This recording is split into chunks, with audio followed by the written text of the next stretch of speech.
Selamat pagi Bapak Ibu yang dikasihi Tuhan Yesus. Pagi ini bersyukur kepada Tuhan di tengah cuaca yang mungkin bagi kita saat-saat seperti ini lebih enak di tempat tidur, di balik selimut untuk kita melanjutkan istirahat.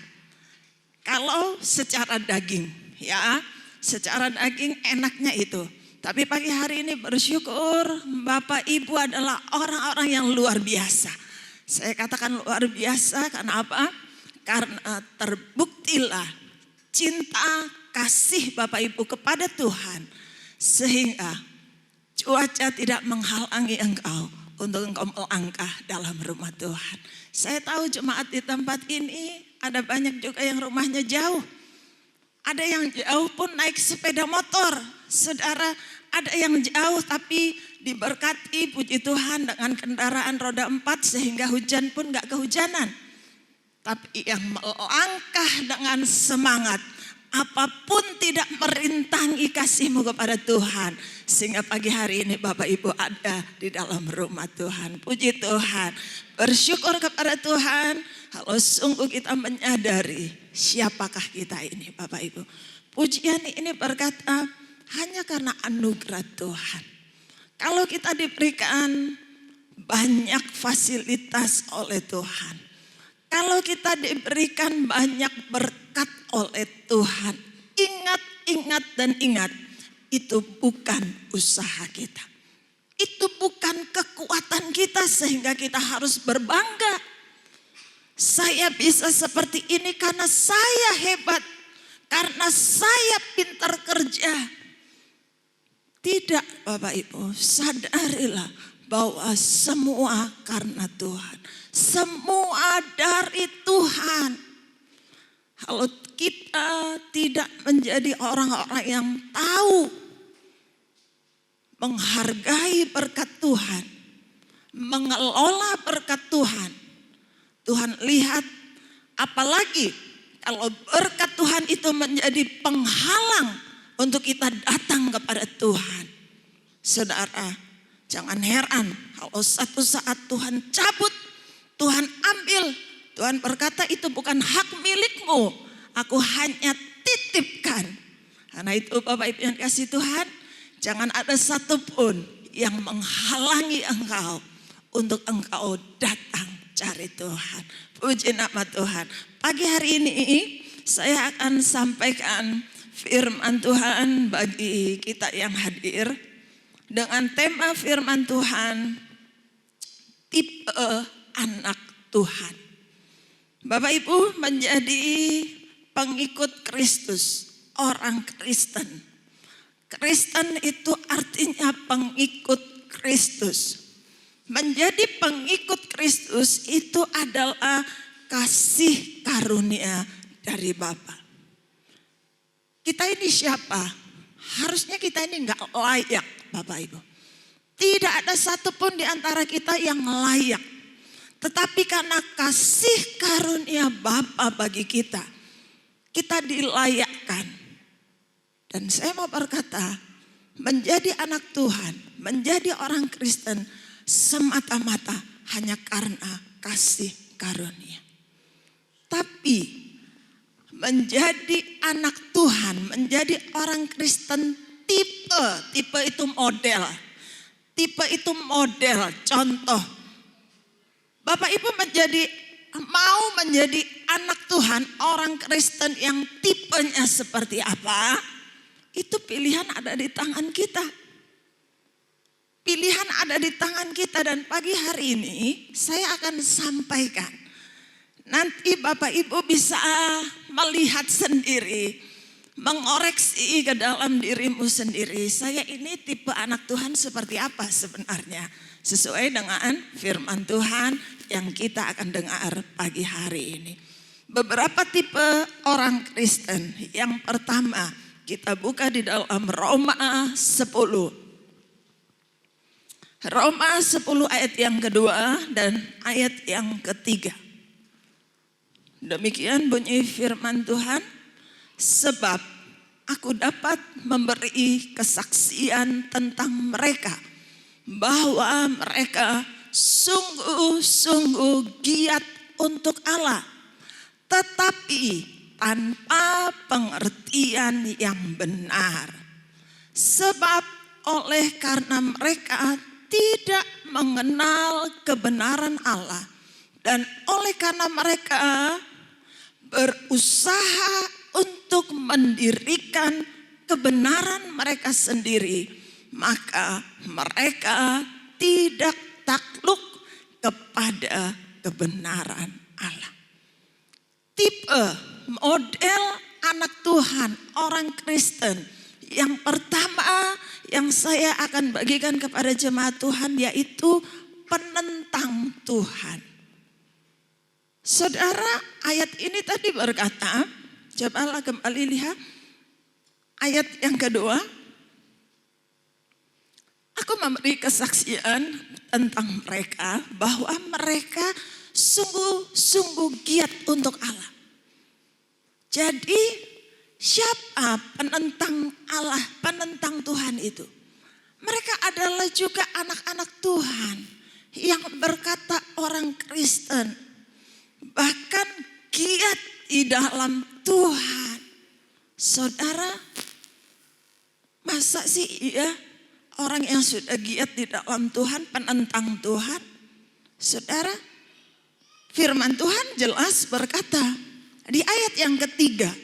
Di ayat yang ketiga, sebab oleh karena mereka, kenapa orang-orang yang sudah giat di dalam Tuhan, sudah termasuk golongan orang Kristen, tetapi masih menjadi penentang Tuhan. Penentang, memberontak, saudaraku. Karena mereka tidak mengenal kebenaran Allah, dan oleh karena mereka berusaha untuk mendirikan kebenaran mereka sendiri. Siapa orang-orang yang penentang Tuhan ini? Yaitu orang-orang yang gak tahu kebenaran Tuhan yang sebenarnya. Dan mereka berusaha untuk membangun, mendirikan kebenaran mereka sendiri. Oh, sekarang baru jelas. Ternyata, dan saya berharap, kami selalu berharap, jemaat Tuhan di tempat ini, dari hari ke hari, kita dibentuk, kita diproses oleh Tuhan, untuk menjadi anak-anak Tuhan yang berkenan di hadapan Tuhan. Yang modelnya seperti yang Tuhan mau. Jangan sampai ada di antara kita yang seperti ini. Kita gak kenal kebenaran Tuhan.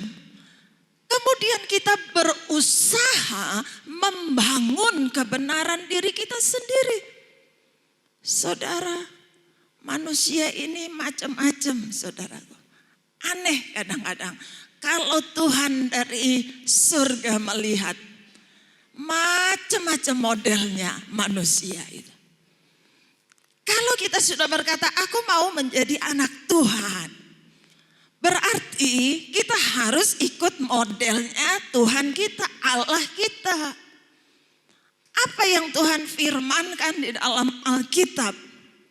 Saudaraku, ada banyak yang Tuhan sudah kasih. Ini loh patokan-patokannya.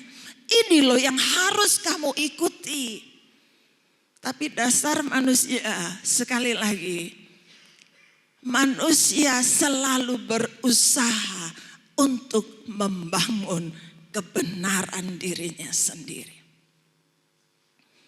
Manusia akan selalu berkata, Tuhan, yang firman itu gak cocok Tuhan, salah Tuhan. Harusnya gini Tuhan.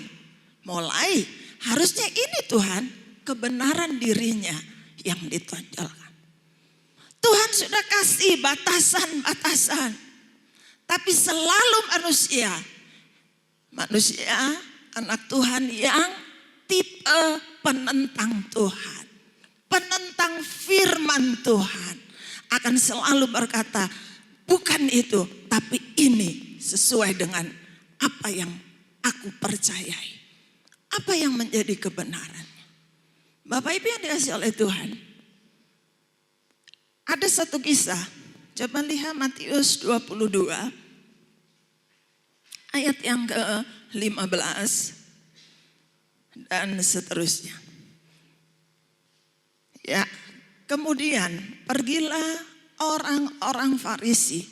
Mereka berunding bagaimana mereka dapat menjerat Yesus dengan suatu pertanyaan.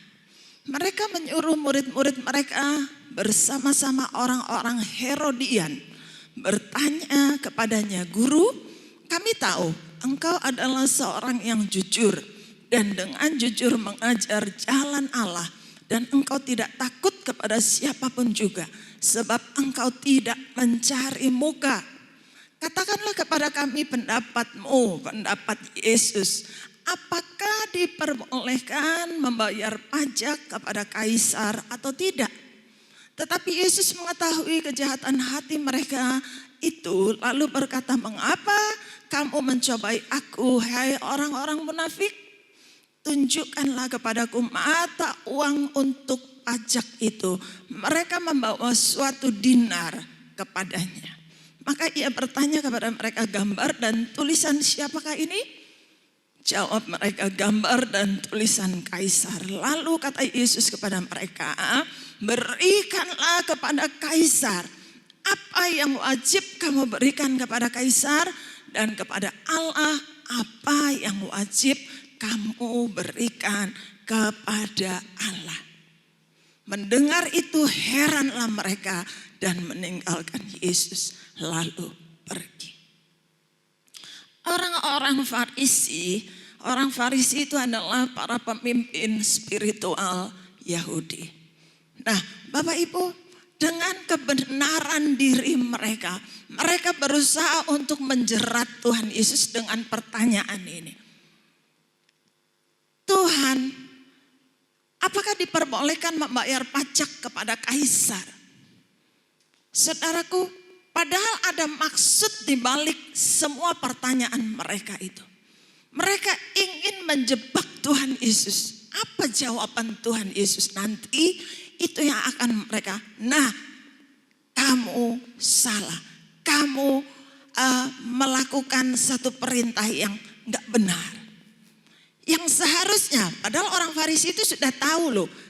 Karena apa? Mereka tahu kebenaran diri mereka lah yang benar. Nah, Bapak Ibu yang dikasih oleh Tuhan, dari ayat ini kita sudah dengan jelas firman Tuhan berkata, apa yang menjadi kewajiban kita kepada pemerintahan kita. Kita harus wajib bayar. Kepada Tuhan kita kembalikan untuk Tuhan. Jangan bangun kebenaran dirimu sendiri. Saudara, semakin manusia semakin pintar, semakin manusia dikaruniai kepintaran, bahkan kecanggihan teknologi hari-hari ini membuat manusia ini mudah sekali menjadi penentang Allah. Sehingga mereka membangun kebenaran dirinya. Ada banyak firman Tuhan yang mereka putar balikan demi untuk kebenaran dirinya sendiri. Bapak Ibu yang dikasih oleh Tuhan, jangan sampai kita yang adalah anak-anak Tuhan, apalagi yang sudah giat di dalam Tuhan, tapi ternyata kita menjadi penentang Tuhan. Bapak Ibu, sadarilah ketika kebenaran dirimu sudah lebih menguasai daripada kebenaran Tuhan, Bapak Ibu ada di tipe ini. Ketika kebenaran dirimu lebih kuat sebagai anak-anak Tuhan, kita harus tunduk kepada kebenaran Tuhan, kepada firman Tuhan. Maka Tuhan akan melihat bahwa sungguh kita adalah orang-orang yang mengasihi Dia, mengenal kebenaran dengan sesungguhnya.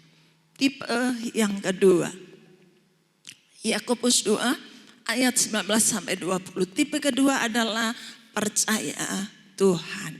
Yang pertama penentang Tuhan, kedua percaya Tuhan. Yakobus 2 ayat 19. Engkau percaya bahwa hanya ada satu Allah saja, itu baik. Tetapi setan-setan pun juga percaya akan hal itu dan mereka gemetar. Ayat 20, hai manusia yang bebal, maukah engkau mengakui sekarang bahwa iman tanpa perbuatan adalah iman yang kosong. Bapak Ibu yang dikasih oleh Tuhan, jadi Bapak Ibu dari ayat ini, di ayat 19 tadi dikatakan bahwa engkau percaya bahwa hanya ada satu Allah saja itu baik. Tetapi Bapak Ibu, setan percaya enggak bahwa Tuhan itu Allah? Hanya ada satu Allah yang layak disembah. Di ayat ini dikatakan bahwa setan pun percaya. Bahkan setan percaya dengan gemetar. Kalau orang gemetar itu artinya ada ketakutan. Saudaraku. Setan pun percaya bahwa Tuhan itu Allah. Satu-satunya yang layak untuk disembah. Dia harus tunduk. Nah Bapak Ibu, kenapa tipe yang kedua saya katakan percaya Tuhan? Saudara, dengan mengaku Tuhan, Dia juru selamat, kita mempercayai Dia.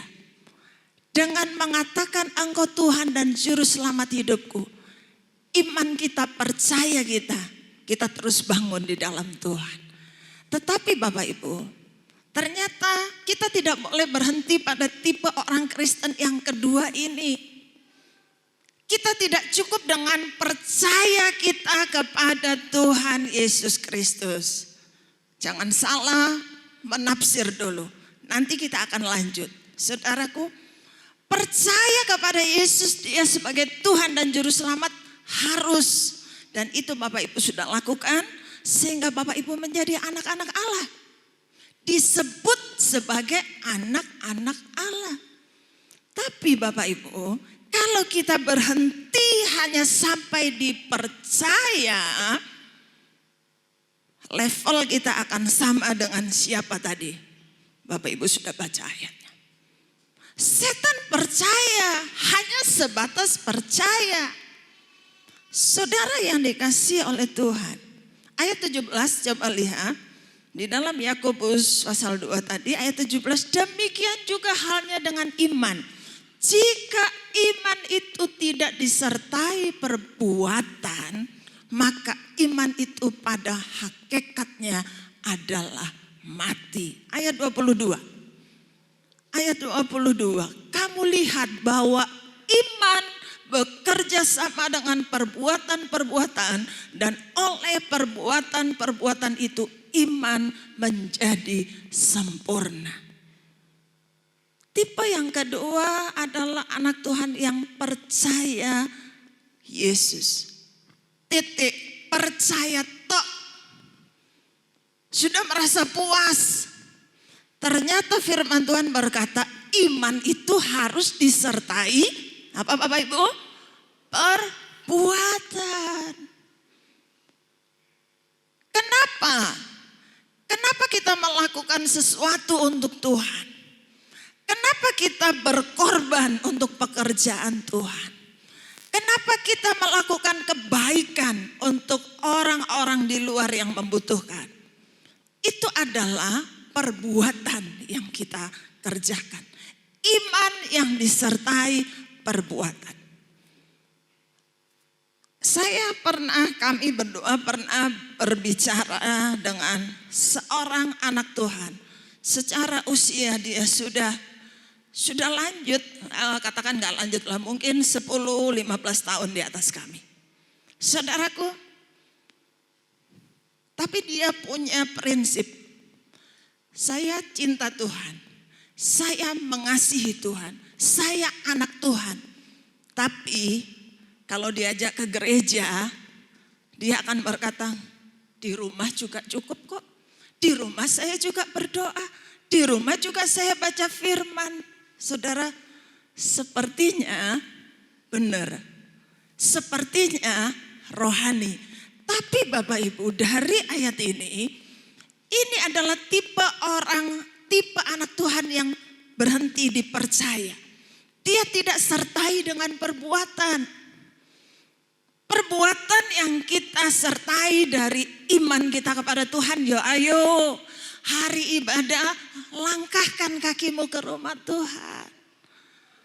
Berkorban, saudara, korban apa? Korban waktu, jelas.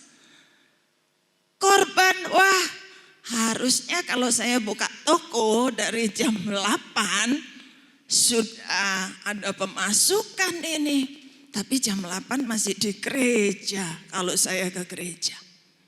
Harusnya kalau saya pakai hari Minggu dari melek mata sampai tutup mata nanti, saya akan menghasilkan banyak secara materi.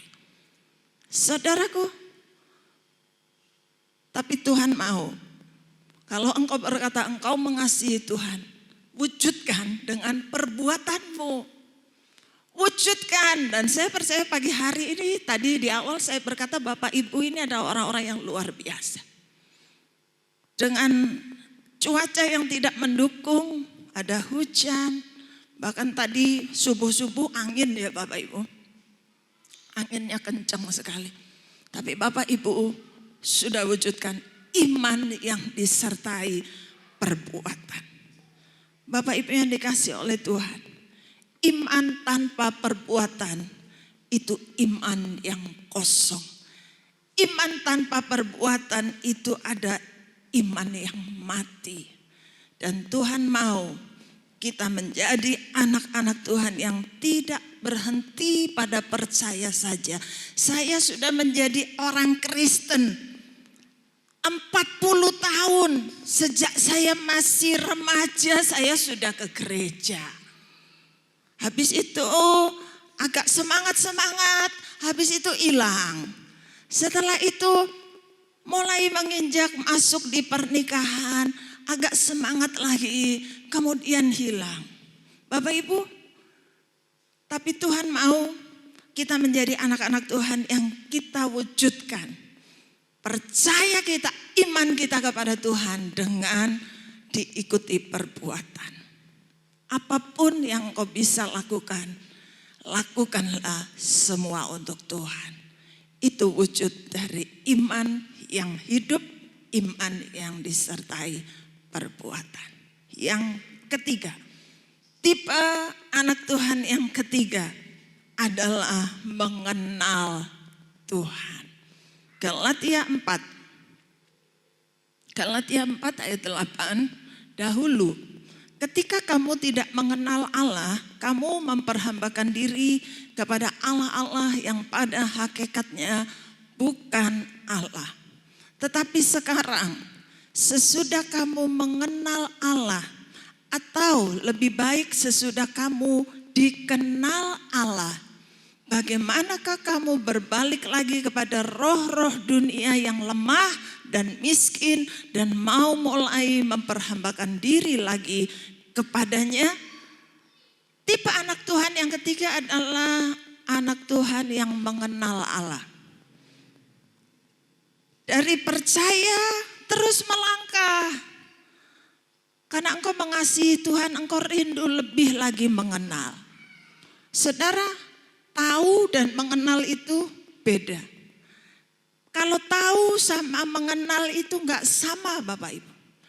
Kalau mengenal itu artinya punya hubungan. Kalau engkau tipe anak Tuhan yang mengenal Allah, artinya engkau punya hubungan dengan Tuhanmu.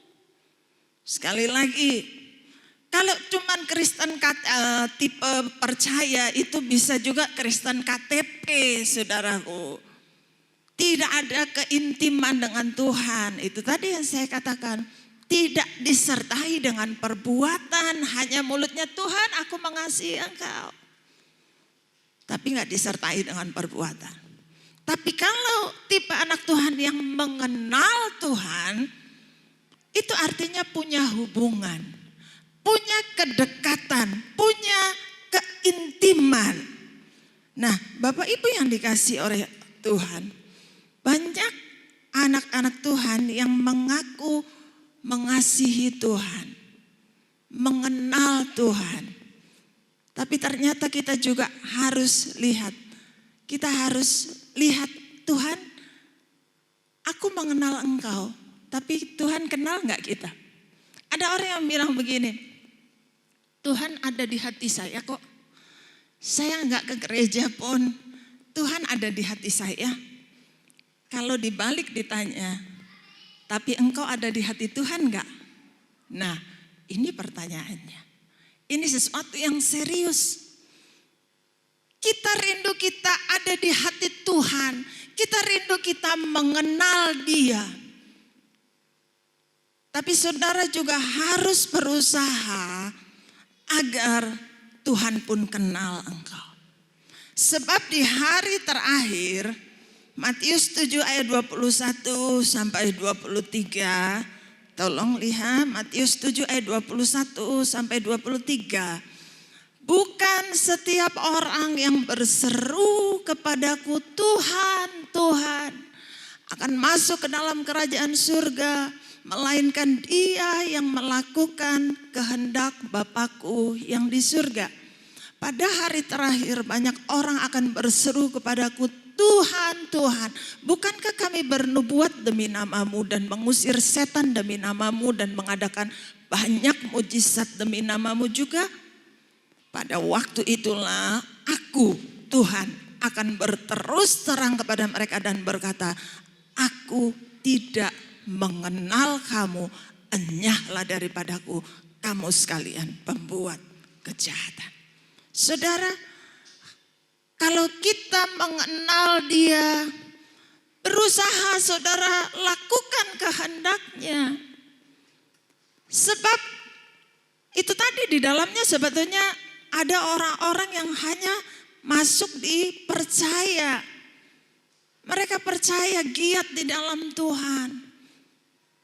Ada orang-orang yang anak Tuhan, tetapi sebenarnya membangun kebenaran dirinya sendiri. Sehingga seringkali firman itu ditentang, seringkali perintah Tuhan itu dikatakan salah. Karena apa? Karena sakit secara daging kalau firman itu dilakukan. Sehingga Tuhan sampai kepada hal ini. Tuhan berkata, aku gak mengenal kamu. Kamu semua pembuat kejahatan. Bapak Ibu yang dikasih oleh Tuhan, ciri orang yang mengenal Allah, dia tidak akan takluk kepada roh-roh dunia ini. Roh-roh dunia yang tadi dikatakan yang miskin. Roh-roh dunia yang dipenuhi dengan hawa nafsu kedagingan. Ciri orang yang mengenal Allah, dia akan terus berusaha untuk dia melakukan apa yang Tuhan mau. Bukan hanya menurutin dagingnya. Orang yang mengenal Allah, dia tidak fokus untuk mengejar hal-hal yang sifatnya sementara. Orang yang mengenal Allah dengan sungguh tidak fokus mengejar hal-hal yang sementara. Selagi kita di dunia kita butuh. Tetapi Bapak Ibu, kita juga harus tahu bahwa di balik kehidupan yang sementara ini ada kehidupan di kekekalan. Tuhan berkata, pikirkanlah perkara-perkara yang di atas, bukan hanya yang di bumi ini. Kita nggak hanya sibuk dengan hal-hal di dunia ini, tapi kita mau untuk kita juga mengenal Tuhan, mengerti isi hatinya, menyelaraskan setiap langkah kita dengan kehendak Tuhan. Sehingga sungguh-sungguh Tuhan akan melihat bahwa kita ini anak-anaknya yang bukan hanya berkata aku mengasihi engkau Tuhan, tetapi sungguh-sungguh kita lebih lagi mempunyai keintiman, pengenalan akan Dia. Bapak Ibu yang dikasih oleh Tuhan, bagaimana caranya? Mazmur 25 ayat 14. Mazmur 25 ayat 14. Tuhan bergaul karib dengan orang yang takut akan Dia dan perjanjiannya diberitahukannya kepada mereka. Bagaimana kita bisa mengenal Tuhan? bergaul karib, intim, bergaul karib. Tuhan bergaul karib dengan orang-orang yang takut akan Dia. Saudaraku, ada keakraban. Saudara, karib itu artinya punya kedekatan yang luar biasa. Kalau saudara punya sahabat karib, maka engkau akan banyak menyampaikan hal-hal yang engkau tidak bisa sampaikan kepada orang lain. Sahabat karib itu spesial Bapak Ibu. Karena kita begitu mempercayai dia. Sehingga apapun, bahkan kadang rahasia kita pun kita sampaikan. Tapi setiap pribadi kita, mungkin kalau yang masih bujang-bujang ya gak apa-apa. Kalau Bapak Ibu sudah berkeluarga, seharusnya yang menjadi sahabat karibmu itu adalah pasangan hidupmu. Ya, ada banyak hal yang saya bisa curhat kepada suami saya yang saya nggak ada yang saya tutupin. Karena saya merasa dia sahabat karib, orang yang paling saya bisa percaya. Saudara, jangan sampai kita sahabat karib, punya karib, sahabat karib. Saya enak itu curhat sama itu loh, si ses itu. Padahal itu istrinya orang. Hati-hati Bapak Ibu. Sebaiknya sahabat karib itu Tuhan dan bagi yang sudah berkeluarga. Saudara, kalau yang masih muda-muda kadang-kadang memang punya sih sahabat karib. Nah saudara, kembali bagaimana kita bisa mengenal Allah dengan benar. Saudaraku, bangun kekariban, bangun hubungan dengan Tuhanmu.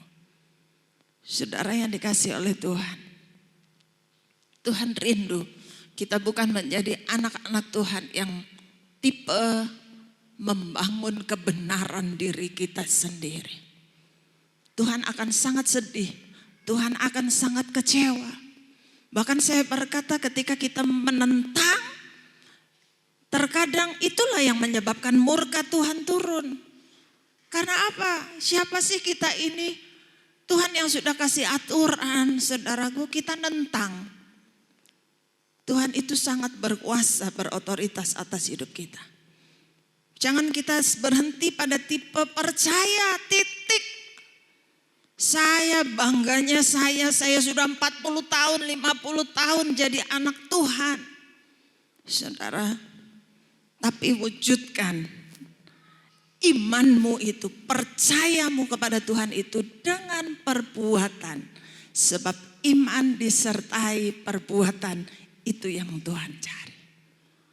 Bahkan terus melangkah untuk engkau menjadi tipe anak Tuhan, orang Kristen yang punya keintiman, pengenalan kepada Tuhan dengan baik.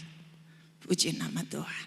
Kiranya lewat kebenaran firman Tuhan pagi hari ini memberkati kita jemaat Tuhan.